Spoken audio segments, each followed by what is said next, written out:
Islam, Shalom, Assalamu alaikum, Osio, Hola, Aloha. This is your brother, Zach Bay, Indigenous American Moor, Osio family, coming to you live and in full effect. Thank you for joining me. Please like, share, subscribe, go and give it a thumbs up, leave a comment on the video, and enjoy. Let me know what kind of topics you might like to hear from, or have a conversation through the comment section. I do not own the rights to this music, but I hope you can hear it. I hope you can hear me and enjoy. It's time to vibrate high.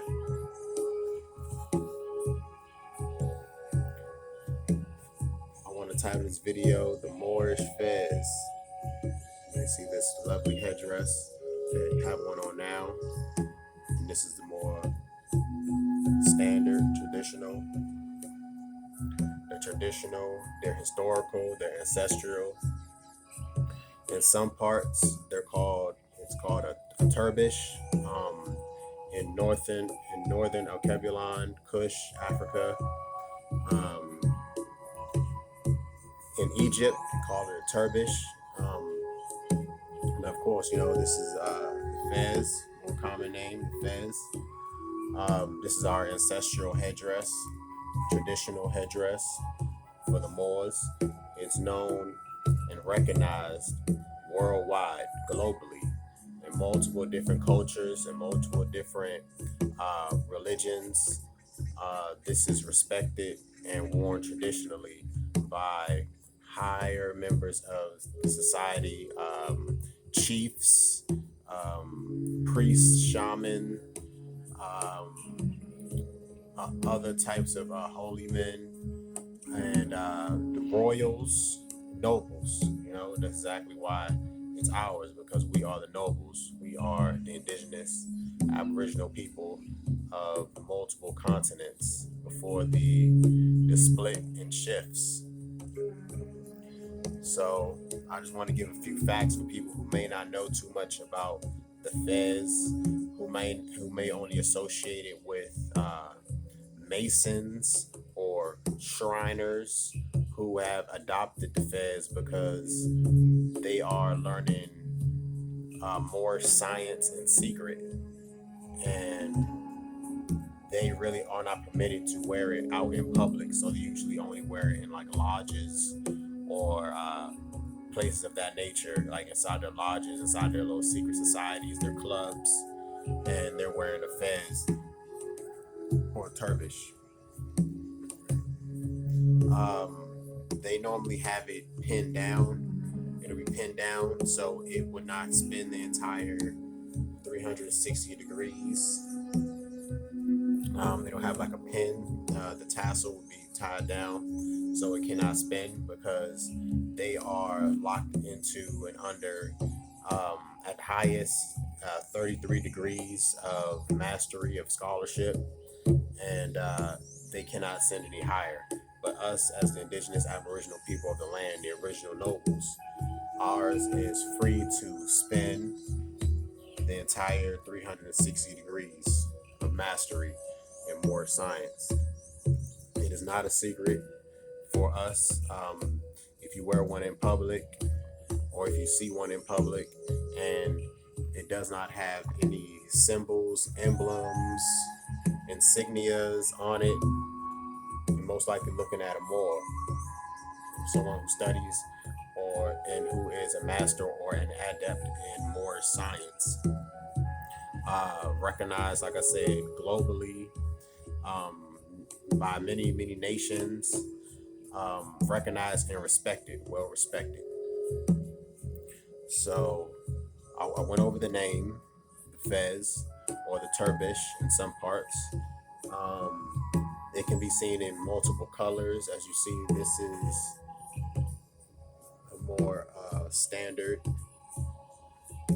the maroon color. There's also black, there's white, there's green.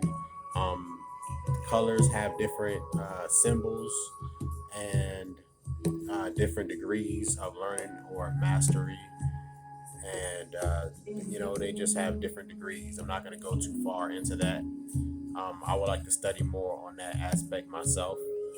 I don't know everything. I'm only human, but I'm here to share with you as much knowledge as I can in a short amount of time, so you can take what you want, research what you need to, and learn more. There are also these holes up here in the top, and they also have a meaning. You know, study all aspects. Let's see.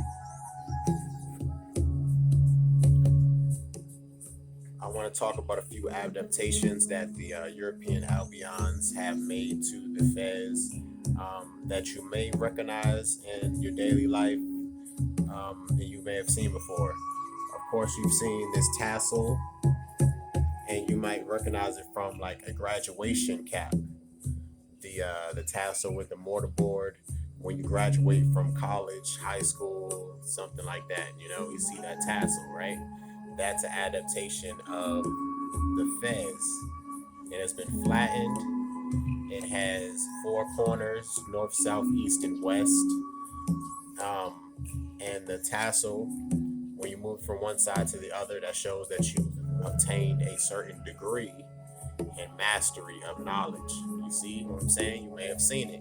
You might not have known exactly where it comes from. You might only have associated it with graduation from a higher learning institution and obtaining some sort of degree, but that's where it comes from. It's adapted from the Fez or the Turkish. So always remember that when you see that tassel with the mortarboard, they take it from one side to the other. Know that it comes from the Fez, higher degree of learning. And you wear a robe, a gown. See what I'm saying? You might not have never known that. Also, the top hat.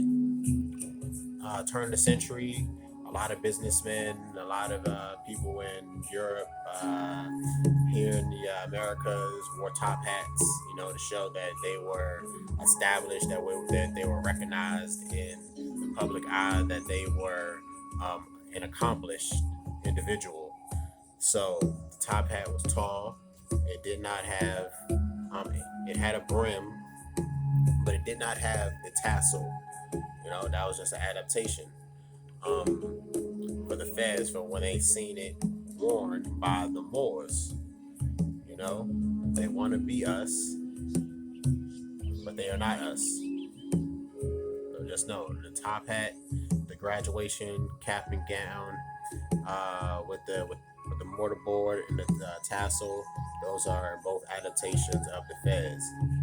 So when you see those, you know that it gets its roots in Moorish science and Moorish culture, which is actually world culture, recognized by a global empire that spanned it from all coasts. Most nations have some type of traditional, ancestral, ceremonial, um, high class headdress that would be likened to a fez or a turbish. All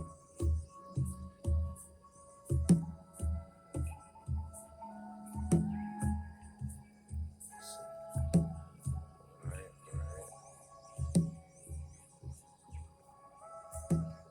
Globally. I want to speak a little bit on the Moorish flag. As you see, I have that flag flying. Um, in some videos or some photos, you may see the flag inverted. It's upside down. Just so you know, that's nothing demonic. That's not a mistake. Um, it, it's like I said, it's not a mistake. It's nothing demonic. It's nothing magical about it.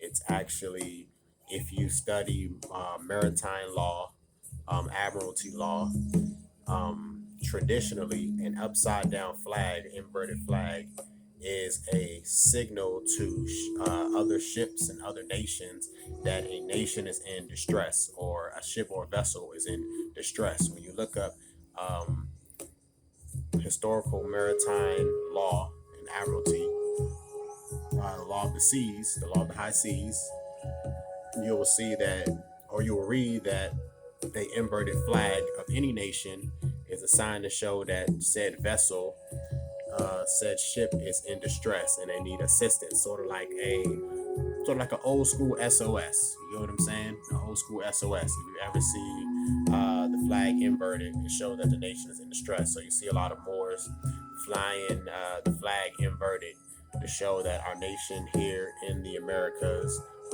Northwest Gate, is in distress, and we need international intervention and assistance here because the Moors of this nation are being discriminated against, are being preyed upon. Many of us denationalized day by day. The estate is being converted. Um, there are a plethora of violations, nationally, internationally, human rights violations that are taking place every day by denationalized Moors. To denationalize Moors and to undeclared Moors, and also to several declared and recognized Moors. Shout out to the Rise of the Moors, brother uh, Jamal Talib Abdullah Bey, uh, Squirrelfoot Bay. Shout out to him. Freedom Moors. Definitely respect those brothers. They were doing a lot of great things. I give honors to the Prophet Noble Drew Ali. I give honor to Yeshua the Christ. Give honors to Muhammad. Give honors to Buddha. I give honors to Confucius. All those noble prophets. I give honor to them all because we need the divine strength, the spiritual guidance of all nations and nationalities of Moors worldwide, internationally, to intervene for us and to unite and bond together as the human family should be. I don't want to make this video too long, so I'm going to leave it there. Thank you for joining me once again. This is your brother Zach Bay, Indigenous American Moor. Before I leave you, I want to quote a ancient African proverb before I leave you this evening or this rising, whenever you may be tuning in. A child who is not embraced by the village will burn it down to feel its warmth. That's an ancient African proverb. Islam. Shalom.